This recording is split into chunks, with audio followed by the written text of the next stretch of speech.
और चलिए इस पैनिक सिचुएशन में जहां लोग परेशान हो रहे हैं कोरोना महामारी के कारण घर में हैं, इसी सिचुएशन में आपके चेहरे पर हम हंसी खुशी चाहते हैं और इसी हंसी खुशी के लिए कुछ ऐसे सितारों से हम आपको मिलवाते हैं जो इस पैनिक सिचुएशन में आप तक पॉजिटिव वाइब्स दे। यानी कि हमारा पूरा फोकस यही रहता है कि इस पैनिक सिचुएशन में आप लोग खुश कैसे रहें।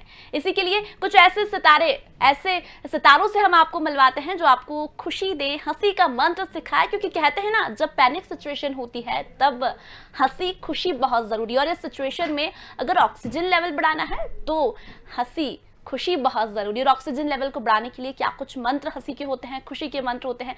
इसीलिए कुछ सितारे आपसे रूबरू होते हैं, आपको पॉजिटिव वाइब्स देते हैं, क्योंकि ये समय जो है जहां तमाम इंडस्ट्री बंद हो गई है, सीरियल्स की शूटिंग बंद कर दी गई है, मूवीज की शूटिंग बंद कर दी है, सितारे आप तक पहुंच नहीं पा रहे हैं और उन्हीं सितारों से रूबरू करवाने हम आप तक पहुंचते हैं ताकि आप लोग अपने सितारों से जुड़े रहें। आप उनकी एक्टिंग पसंद करते हैं, उनकी एक्टिंग के जरिए बहुत कुछ सीखने को आपको मिलता है। तो इसीलिए कुछ ऐसे सितारों से हम आपको मिलवाते हैं जिससे आप ये जो टेंशन भरी जिंदगी जी रहे हैं, आपको लगता है कि घर में है क्या करें, इसीलिए कुछ ऐसी पॉजिटिव वाइब्स, कुछ खुशी के मंत्र, हंसी के मंत्र हम आप तक पहुंचाते हैं। और इसी सिलसिले में जाने माने एक्टर और या ये कहें कि छोटे पर्दे के मिस्टर परफेक्ट वरुण बडोला हमारे साथ जुड़ेंगे जो आपको बताएंगे खुशी के मंत्र। जी हाँ, छोटे पर्दे यानी कि कई तमाम सीरियलों में काम कर चुके हैं। मेरे देश में निकला होगा चांद, चांद मेरे डैड की दुल्हन, या बात करें कुमकुम सीरियल की, राजधानी टीवी सीरियल की, बात करें शक्ति अस्तित्व की, यह है मुंबई मेरी जान, तमाम सीरियलों से लेकर मूवीज तक काम कर चुके हैं वरुण बडोला। तस्वीरों में आप देख रहे हैं वरुण बडोला जिन्होंने छोटे पर्दे से लेकर बड़े पर्दे तक कामयाबी हासिल की। नेचुरल किरदार अगर कोई देखे या सीखे तो वरुण बडोला से सीखे। जी हाँ, हमेशा उन्हें हम रियल देखते हैं, उनकी एक्टिंग के जरिए ही लोग उनके दीवाने हैं। और वरुण बडोला इस वक्त हमारे साथ मौजूद है। चलिए सीधे उन्हीं से मिलाते हैं, छोटे पर्दे के मिस्टर परफेक्ट कहे जाने वाले वरुण बडोला। सर, बहुत बहुत स्वागत है आपका स्वदेश न्यूज पर। बहुत बहुत धन्यवाद मुझे यहाँ पर आमंत्रित करने के लिए। जी सर, कुछ ऐसे जिस तरह से हम देख रहे हैं माहौल अभी बहुत पैंडेमिक चल रहा है और हमारी कोशिश यही रहती है कि कुछ सितारों के द्वारा हम लोगों तक हंसी खुशी पहुंचा सके, और इसीलिए आज यहाँ हमने आपको आमंत्रित किया है ताकि आप दर्शकों तक पहुंच सके। पैंडेमिक सिचुएशन में क्या कुछ कहना चाहेंगे, क्या कुछ संदेश दर्शकों तक पहुंचाना चाहेंगे आप सर? देखिए, मेरे पास ऐसा कुछ भी नहीं है कहने के लिए जो कि मुझसे ज्यादा समझदार लोग ऑलरेडी कह नहीं चुके हैं सिचुएशन को लेके। वेल, अभी वक्त की तो यही डिमांड है कि आप लोग जो है सजग रहें, अपने घरों में रहें। और मतलब अगर कुछ एक नियम बनाए गए हैं, सरकार ने अगर कोई मांग की है आपसे कि आप अपने घरों में बने रहें, ज्यादा बाहर ना निकले, तो ये समझिए कि वो आपकी सलामती के लिए है। और मेरे ख्याल से नियम का पालन करके कोई भी इंसान छोटा नहीं हो जाता।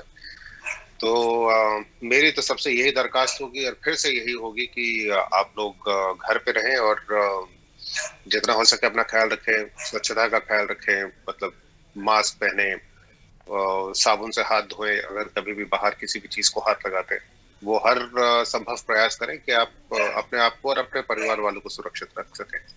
जी सर, मैं एक सवाल आपसे करना चाहूँगी। इस सिचुएशन में जहाँ लोग घरों के अंदर हैं, लेकिन कुछ लोग ऐसे हैं जिन्हें ये लगता है कि कोरोना नहीं है, वायरस नहीं है, जो कि आपकी वाइफ को कोरोना हो सकता है, कि तो क्या कुछ एक्सपीरियंस उन लोगों के लिए शेयर करना चाहेंगे आप?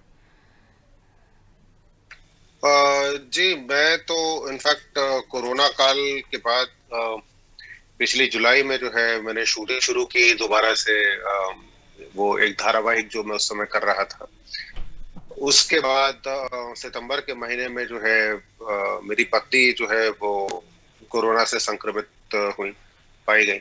जी और चूंकि मैं जिस घर में रहता हूँ वो डुप्ले है और नीचे के फ्लोर पे मेरे उस समय पिताजी जिनकी उम्र 84 वर्ष की थी और मेरी माँ जो कि 75 से ऊपर हैं, वो दोनों के दोनों रह रहे थे। तो अपनी पत्नी के लिए मतलब खाना ले जाने से लेके घर के बाहर के काम करना, दवाइयों के लिए ऊपर नीचे जाना, वो सारे काम मैं ही कर रहा था। लेकिन उसके बाद भी मैं संक्रमित नहीं हुआ। तो देखिए, किस्मत की भी बात है, लेकिन वो सारी जो एक तरीके से प्रिकॉशंस लेने चाहिए वो जी कोशिश कर रहे थे हम सब मिलके कि हम लोग ले। और एक चीज तो मैं आपको बता सकता हूँ कि किसी एक का भी जो है घर में संक्रमित होना जो है वो अच्छी खासी आफत होती है, क्योंकि सबसे बड़ी परेशानी ये है कि ये कोई नॉर्मल बुखार नहीं है कि भाई आपने जाके जो है सर पे पट्टी भी कर दी, जी। आपने जाके हाल चाल पूछ लिया, ऐसा बिल्कुल भी नहीं होता है। मतलब 14 दिन तक मैं उस कमरे में जाऊं तो मैं अपने खुद पीपीई किट पहन के और मास्क लगा कर वो सारे जितने भी नॉर्म्स थे वो फॉलो कर रहा था। तो जिनको अभी तक इस बीमारी से जो लोग दो चार नहीं हुए हैं उनको वाकई ये समझ में नहीं आता है कि ये कितनी बड़ी परेशानी है। और अगर अभी तक आप संक्रमित नहीं हुए हैं तो फिर मेरी हाथ जोड़ के आप लोगों से इल्तिजा है कि अपने आप को बचा के रखें, क्योंकि जो हाल हम लोग खबरों में सुन रहे हैं वो तो एक तरफ, लेकिन नॉवल कोर्स में भी इस बीमारी से जूझना जो है वो मतलब परेशानियां तो पैदा करता ही है, क्योंकि ये जी। रेगुलर वायरस नहीं है कि आप तीमारदारी खुद जाकर कर सके किसी भी पेशेंट की।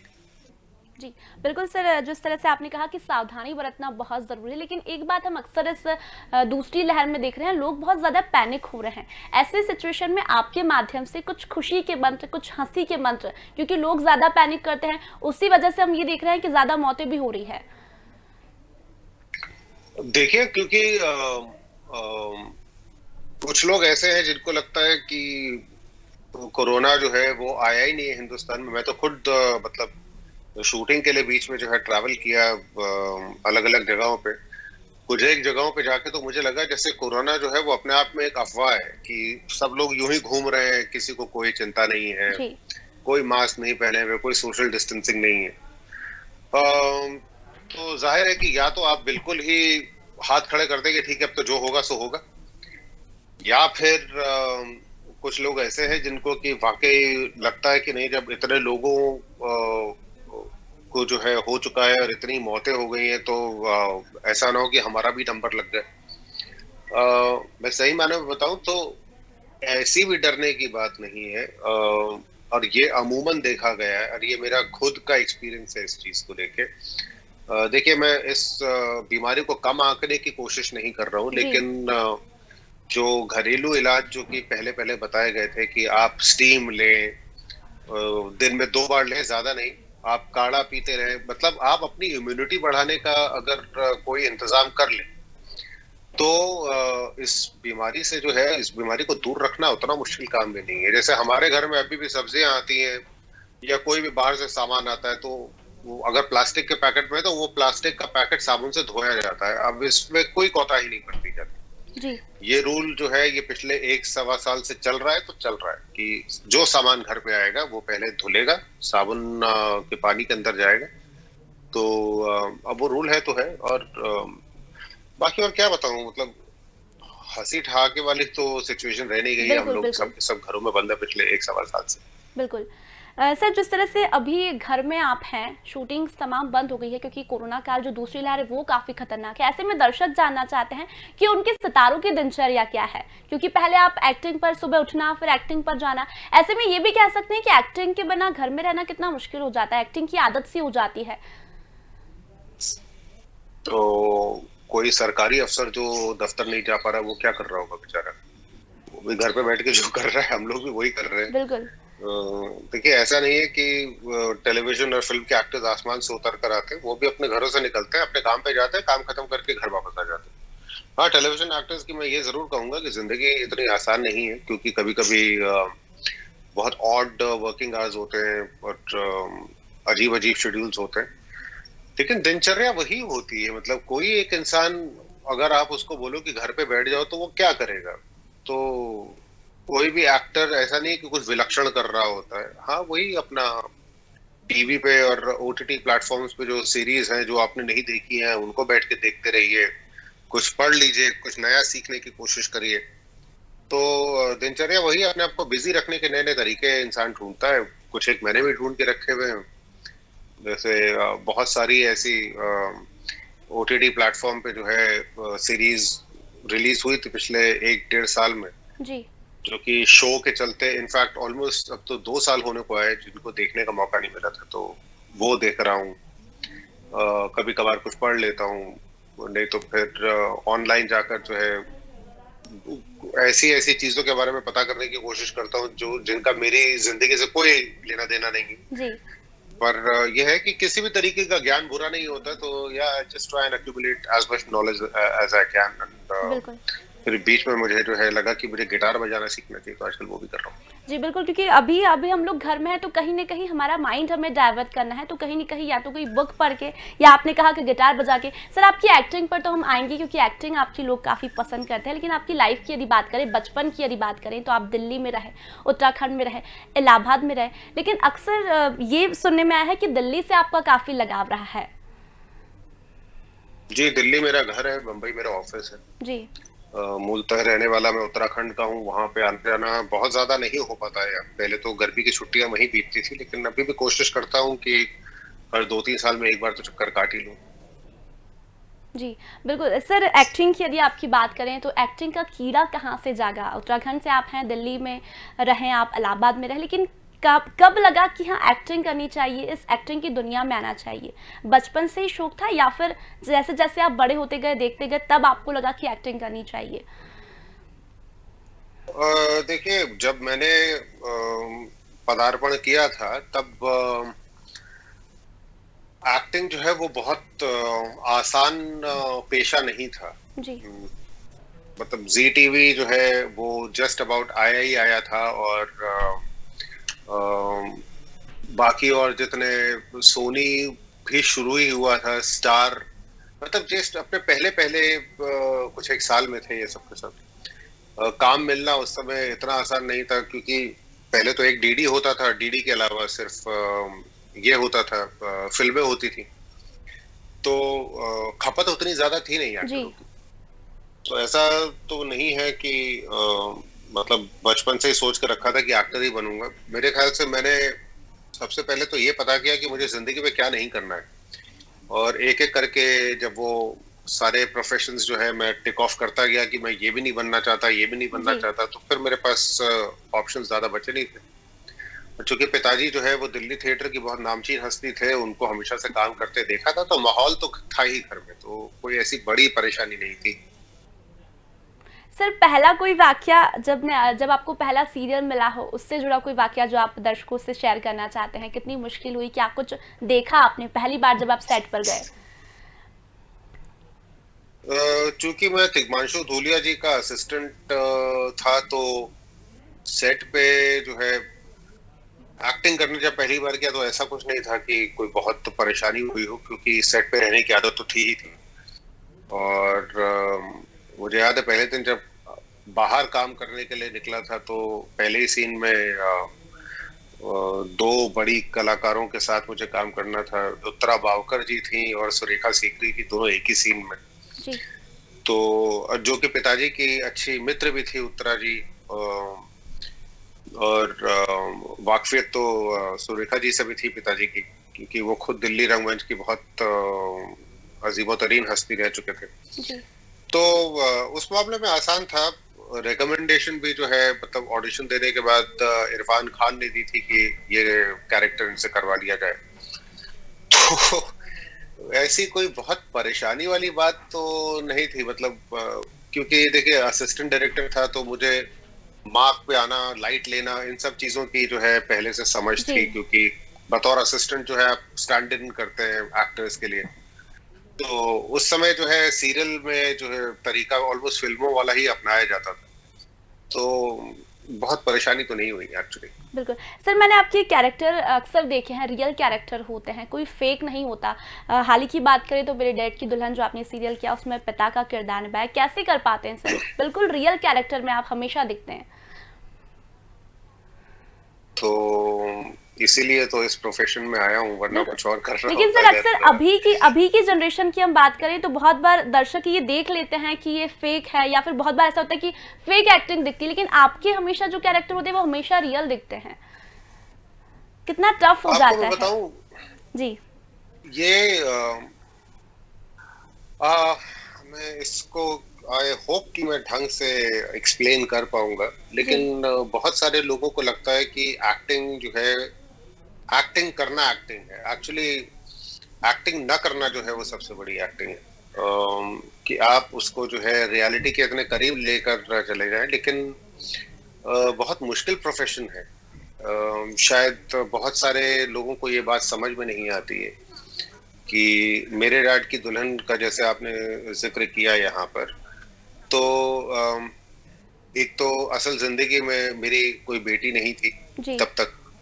अम, आज है वही अंजलि ततरानी, लेकिन उस जी। समय तो मैं जानता भी नहीं था उनको। अम, एक सामंजस्य बिठाना उनके साथ, उसके बाद एक ऐसे बाप के किरदार को अपने अंदर बैठाना या फिर उसके दिमाग में घुसना, जो 8 साल से अकेला अपनी बेटी के साथ रह रहा है, और फिर आप एक एक करके जो है उसकी परतें जो है खोलना शुरू करते हैं जी। कि अगर वो ऐसा है तो क्यों है, उसका बाकी लोगों के साथ क्या रवैया होगा, अपनी बेटी के साथ क्या रवैया होगा। तो इन सारी चीजों के ऊपर बैठ के काम करना पड़ता है, ये बाय एक्सीडेंट नहीं होता है आपको। और उसके बाद बाकी और कैरेक्टर्स के साथ जो जैसा मैंने कहा सामंजस्य बिठाना, और उसके बाद देखिए अच्छी परफॉर्मेंस बहुत देखने में आती है, पर कभी जी। कभी जो मेरा हमेशा से मानना है कि लैंडमार्क परफॉर्मेंस और अच्छी परफॉर्मेंस में एक फर्क होता है, वो आत्मा का फर्क होता है। जी। तो मेरे डैड की दुल्हन में जो है वो हम लोग अचीव कर पाए, स्पेशली मैं और बच्चू, मतलब अंजलि ततरानी, हम दोनों जो है वो पर्सनल लेवल पे वो अचीव कर पाए, और वो रिश्ता आज तक हम लोगों का कायम है, बिल्कुल वैसा बिल्कुल। का वैसा। बिल्कुल सर, तो आपने ये बहुत से फायदे होते हैं। बिल्कुल आपने बहुत से किरदार निभाए, चाहे बात करें पिता की, चाहे बात करें बेटे की, लेकिन सबसे फेवरेट जोनर कौन सा रहा आपका, जो आपको अभी भी लगता है कि हाँ उसमें मैं कंफर्टेबल था? नहीं, कंफर्टेबल अगर वही तो मुझे नहीं होना था जिंदगी में कभी भी। क्योंकि देखिए अगर देश में निकला होगा चांद एक सीरियल निकाल लिया जाए, तो उसके अलावा मेरे जितने भी धारावाहिक रहे हैं उसमें एक बहुत बड़ा फ्लॉ हमेशा रहा जी। है कैरेक्टर का। जैसे कोशिश है आशा में नीरज खन्ना जो है वो मेंटली थोड़ा स्लो था। अस्तित्व में 24 साल का लड़का, उसने 34 साल की औरत के साथ शादी तो की, लेकिन उसके बाद फिर कैसे फिसल गया। जी। एक चाबी है पड़ोस में बहुत ही बेहतरीन शो था, पर वो है कि मतलब लड़का शरीफ है, पढ़ा लिखा है, सब कुछ है, लेकिन एम्बिशियस नहीं। तो बहुत मेरे डैड की दुल्हन में भी यही था कि एक तो अकेला आदमी है जो कि अपनी बेटी के साथ रह रहा है, और खड़ूस भी है, राइटिस्ट भी है, बड़े अजीब तरीके से, मतलब बहुत पॉपुलर आदमी नहीं है। अगर आप कैरेक्टर को देखें तो मतलब वैसा अगर किरदार आपके घर के बगल में रह रहा होगा तो आप शायद उससे कभी मिलना भी पसंद नहीं करेंगे, कभी दोस्ती भी रखना पसंद नहीं करेंगे। जी। तो ये जो कैरेक्टर्स में के जो फ्लॉज होते हैं, इन फ्लॉज के ऊपर काम करना, उनको मुखरित करना जहां जहां पर जरूरत हो, उनके साथ खेलना, मजा इसी चीज का है। तो कोई ऐसा कोई जॉनर जॉनर नहीं है जो कि मतलब मैं बहुत कंफर्टेबल होता हूँ। मैं कंफर्टेबल होना नहीं चाहता, क्योंकि वो कंप्लेसेंसी का सबसे बड़ा कारण होता है। जी। सर, अभी हमने बात की मेरे डेट की दुल्हन की, तो उसमें हमने ज़्यादातर देखा ऑनलाइन डेटिंग आपने काफ़ी की, रात रात भर चैट की, जो आजकल के बच्चे बहुत कर रहे हैं। कैसा एक्सपीरियंस रहा उससे जुड़ा आपका? शूटिंग के दौरान तो हम लोग दिन में ही करते थे उसकी शूटिंग। सही मायने में बताऊं तो मैं पता नहीं उस जनरेशन का हूँ या नहीं हूँ। हालांकि चैट वैट तो काफी समय पहले शुरू हो गई थी, जी। बट मैं कभी भी उनमें से था नहीं जो फोन लेके बैठा रहूं रात रात भर लगे हुए चैटिंग करने में। तो but I don't know, shooting के दौरान तो शूट ही था वो, मतलब कोई ऐसा मुझे अगर बहुत मन करे तो मैं फोन उठा के बात कर लेना ज्यादा पसंद करता हूँ। ओके, मतलब लाइक रियल लाइफ में वरुण वडूला ऐसे हैं कि फ़ोन है तो सीधे फ़ोन पे कांटेक्ट किया जाए। मेहनत का काम है ना, मतलब आप फोन को पहले तो जो भी आप यूज कर रहे हैं, वो व्हाट्सएप हो या फिर मैसेंजर है, वहां जा जाके लंबे लंबे सेंटेंसेस टाइप करो। और मेरी परेशानी ये है कि आधे समय मुझे अपना, अगर मैं अंग्रेजी में लिख रहा हूँ, जी। ऐसा नहीं कि मैं हर बार जो है वो कर पाता हूँ, लेकिन मुझे ग्रामेटिकली बिल्कुल सही चाहिए चीजें। जी। जहाँ पे कॉमा है वहां पे कॉमा भी चाहिए, फुल स्टॉप की जगह पे फुल स्टॉप चाहिए। जी। तो एक मैसेज डालना जो है वो मतलब अंग्रेजी का निबंध लिखने जैसा हो जाता है मेरे जी। लिए। सो फोन पे बात कर लो ज्यादा आसान। सर सीरियल के अलावा आपने फिल्मों में भी काम किया है, अगर फिल्मों की शूटिंग या सीरियल की शूटिंग देखें तो कितना डिफरेंस होता है दोनों में? बहुत ज्यादा होता है। जैसे इसी शो में मैं और हकीम जो डॉक्टर का रोल जो प्ले कर रहे थे, जी। अ, उनके साथ या फिर अंजलि के साथ कई बार, और डॉक्टर के साथ तो डेफिनेटली हर बार राजेंद्र चावला जो है उनके साथ काम करते हुए अगर सुर लग जाए तो दिन के मतलब 25 मिनट की शूट तो कहीं नहीं गई। मतलब हम लोग दोनों के दोनों कमरे से तैयार आते थे अपनी लाइनों के साथ, दो रिहर्सल करते थे, हमें पता होता था कि क्या करना है। जी। किसी फिल्म में 25 मिनट का शूट अगर एक दिन में हो जाए ना, तो या तो प्रोड्यूसर दिवाली मनाएगा या सबको गोली मार देगा कि ऐसी कैसी शूटिंग कर दी तुमने कि 25 मिनट एक दिन में शूट हो गए। जी। तो वहां ज्यादा इत्मीनान से काम होता है। फिल्मों में उनकी डेडलाइन नहीं होती है इस तरीके की कि भैया कल टेलीकास्ट है या परसों टेलीकास्ट है। तो वहाँ वो थोड़ा ज्यादा इत्मीनान से शूट करते हैं, वक्त ज्यादा मिलता है वहां पर। जी। सर शूटिंग से जुड़ा ऐसा कोई वाकया जो आज आज भी आप कभी बैठते हैं फुर्सत में तो नहीं भूल पाते कि हाँ वो वाकया मुझे आज भी याद है, जो आप दर्शकों तक पहुंचाना चाहते हैं? क्योंकि हम अक्सर देखते हैं सेट पे मस्ती काफ़ी होती है, अगर बैक स्क्रीन देखा जाए तो। तो आप कौन से एक शो की बात कर सर रही हैं या किसी आज भी तक की बात कर अभी रही तक की जो भी ऐसा कोई वाकया है जो आपको आज भी याद रहता है? हैं? बहुत मुश्किल सवाल है क्योंकि मैंने चलिए हम बात अभी मुझे अभी के सीरियल 20 की साल बात से कर लेते ऊपर हैं, हो मेरे गए डैड की मतलब। दुल्हन की बात कर रहे हैं, तो उससे जुड़ा कोई वाकया, क्योंकि हम श्वेता तिवारी को भी अक्सर देखते हैं, वो भी काफी हंसी मजाक, या आपकी बेटी जो अंजलि ततात्री उसमें बनी है, उससे जुड़ा कोई वाकया आप शेयर करना चाहते ततरारी हैं? नाम है, अंजलि सॉरी। ततरारी। ओके। तो माहौल तो वहां पे हमेशा से बहुत अच्छा था। मतलब जैसे खाना हम लोग हमेशा दिन का साथ में खाते थे सारे के सारे एक्टर। और वही है कि जब लॉकडाउन के बाद, खैर लॉकडाउन से पहले भी हम लोगों को सेट का खाना खाने में कोई इंटरेस्ट होता नहीं था। जब लॉकडाउन के बाद हमने शूटिंग शुरू की तो फिर ये तय पाया गया कि भैया सब के सब लोग खाना अपना जो है घर से ही लेकर आएंगे। अब बाहर के खाने पे बिल्कुल भरोसा नहीं किया जा सकता। तो उस समय तो पार्टी हुआ करती थी। मतलब इनफैक्ट श्री जो बना था लड़का, वो तो मतलब नहीं भी है तो 5-6 लोगों का खाना एक साथ लेकर आया करता था। जी। तो मजेदार माहौल रहता था पूरे का पूरा सेट पे हमेशा। बिल्कुल। सर कोरोना काल चल रहा है, आपके माध्यम से क्या कुछ संदेश आप दर्शकों तक स्वदेश न्यूज के माध्यम से पहुंचाना चाहेंगे? मैंने तो इस इंटरव्यू की शुरुआत ही संदेश के साथ संदेश की से थी की कि थी, लेकिन भैया जाते जाते मैं चाहती हूँ कि आपकी एक्टिंग को दर्शक बहुत पसंद करते हैं, तो एक्टिंग कॉमेडी के सीरियल्स भी आपने काफी किए हैं, तो डायलॉग के माध्यम से या छोटे से पंच के माध्यम से आप लोगों तक क्या संदेश पहुंचाना चाहेंगे? अम, मतलब क्या बोलूं, अपना जिसको अंग्रेजी में कहते हैं कर्मा, जी। अपना कर्मा ठीक रखो, नहीं तो फिर जिंदगी कमरा हो जाएगी पूरी की पूरी। मतलब आई डोंट नो, सही मायने में बताऊं तो there is nothing to laugh about. ऐसी सिचुएशन रह नहीं गई है, हम लोग हंसी मजाक से बहुत आगे आ चुके हैं। The time for corona jokes is over. तो अपने आप को, अपने आसपास वालों को देखिए। मतलब अपने माँ बाप को, भाई बहन को, अपने बच्चों के चेहरों पर नजर डालिए और ये सोचिए कि मतलब हमें और कुछ नहीं तो इन्हीं के लिए हम अपना ख्याल रख लें। जो जो आपसे मतलब अपेक्षित है कि आप मास्क पहने, अपना हाथ हाथ सैनिटाइज करते रहें, जितनी भी जो जो चीजें आप कर सकते हैं। मतलब you can never overstate this fact कि भैया बहुत बड़ी परेशानी है और अभी भी खत्म नहीं हुई। सो वही जो संदेश पहले था वही, मतलब उसमें आई एम सॉरी मैं इसको बहुत लाइटली नहीं मतलब लोगों तक पहुंचा सकता क्योंकि ये जी। लाइट होता रह नहीं गया है। जी। बिल्कुल सर, क्योंकि अभी सतर्क रहना बहुत ज़रूरी है। सर आखिरी सवाल मैं आपसे चाहूँगी, क्योंकि अभी पूरी इंडस्ट्री बंद है, सीरियल की शूटिंग्स भी बंद कर दी गई है, ऐसे में दर्शक अपने सितारों को हमेशा देखना चाहते हैं, तो आपके लिए कितनी बड़ी चुनौती है अभी दर्शकों तक पहुँचना? हाँ, देखिए मैं तो कोई बहुत सोशल मीडिया पे भी एक्टिव हूँ नहीं, पर मेरे ख्याल से हर एक को ये बात समझ में आती है। आज की डेट में कंटेंट की कमी नहीं है। मतलब आप चाहे तो पुराना कंटेंट देख ले, कुछ भी कर ले, और ये ऐसा नहीं है कि जिंदगी भर ये माहौल रहने वाला है। जी।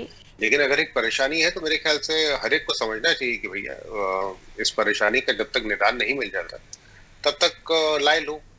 तो हाँ, वही अगर कभी मौका मिलता है तो इंस्टाग्राम लाइव के जरिए या कुछ मैं कोशिश करता हूँ कि अपने फैंस के साथ या फिर जो लोग पसंद करते हैं मेरा काम, उनसे बात कर सकूं। जी बिल्कुल। स्वदेश के माध्यम से तो हमने मिस्टर परफेक्ट यानी कि वरुण वडोला से आपको मिलवाया, लेकिन उन्होंने कहा है सोशल मीडिया के माध्यम से भी आप लोगों से मिलते रहेंगे। फिलहाल स्वदेश न्यूज़ से जुड़ने के लिए बहुत बहुत धन्यवाद सर। तो वरुण वडोला जो छोटे पर्दे के मिस्टर परफेक्ट कहे जाते हैं, उन्होंने आपको खुशी के मंत्र बताया और कहा कि घर में रहकर सुरक्षित रहिए और हंसते रहिए, मुस्कुराते रहिए, पैनिक ना हो। और उन्होंने तमाम वो यादें उनसे जुड़ी जो बताई, जो आपके लिए जानना इस वक्त बहुत ज़रूरी थी कि आपके सितारे क्या कर रहे हैं। वरुण वडोला वो एक्टर है जिन्होंने छोटे पर्दे से लेकर बड़े पर्दे तक काम किया है और लोगों के दिलों में अपनी जगह बनाई है। तो फिलहाल सितारों से बातों में इतना ही, जल्दी लौटेंगे, तब तक बने रहिए स्वदेश न्यूज़ के साथ। नमस्कार।